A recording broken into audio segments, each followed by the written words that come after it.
మన ఫీల్డ్లో ఎంతోమంది ప్రతిభావంతులైన డైరెక్టర్లు, టెక్నీషియన్స్ ఇంతమంది ఉండి కూడా ఒక్క నేషనల్ అవార్డు తెలుగుకి రాకపోవడం అనేది ఎన్నేళ్లుగా 60 ఏళ్ళు ఇంతవరకు. ఎప్పుడు బెంగాలీ, మరాఠీ, మరోడు, కొంకిణి భాష రాని వాళ్ళు వస్తుంటే కడుపు మండిపోతుంటుందన్నమాట. ఆ కసే నా చేత షార్ట్ ఫిల్మ్స్ కానీ. మరి మీరు ఎప్పుడైనా మీరు చేసి ఎన్నో సినిమాలలో యాక్టర్గా చాలామంది డైరెక్టర్స్ దగ్గర చేశారు కదా, ఎప్పుడైనా డైరెక్టర్స్ తోటి మీరు ఈ పాయింట్ డిస్కస్ చేస్తారు? ఎప్పుడు చెప్తా ఆడేమంటాడు, నాకు ఇష్టం అంటాడు. ప్రతి director Trivikram Srinivas, V V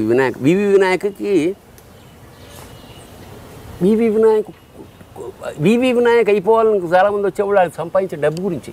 V V Vinayak is not happy by making the commercial film. అతను కూడా ఏం గురుగారు పెట్టే షార్ట్లే పెడుతున్నాము, నేను ఇట్లా లాస్ట్ ఫార్మర్ అని ఒక షార్ట్ ఫిలిం తీద్దాం అనుకుంటున్నా. ఏంటి సార్ అది? ఇలా చెప్పా, 1 minute ఫిలిం.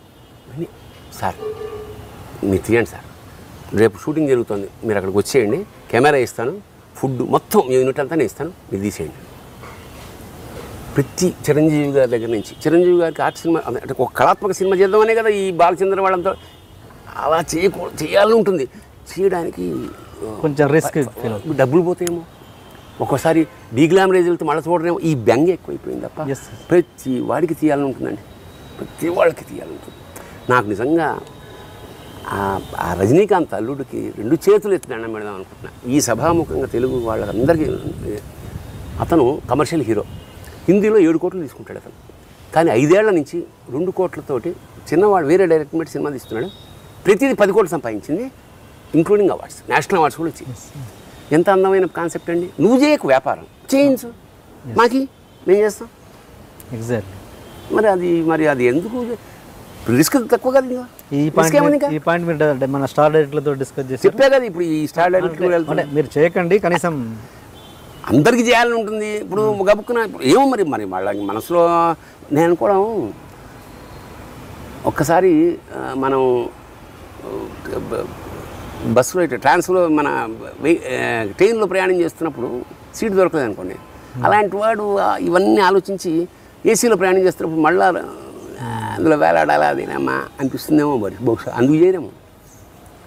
నేను ఒక్కసారి ముందుకు వెళ్ళినప్పుడు మళ్ళీ నెక్క రావడం అనేది, సినిమా ఇండస్ట్రీకి వెళ్ళిన నాటకం రాయలేదు అంటాడు.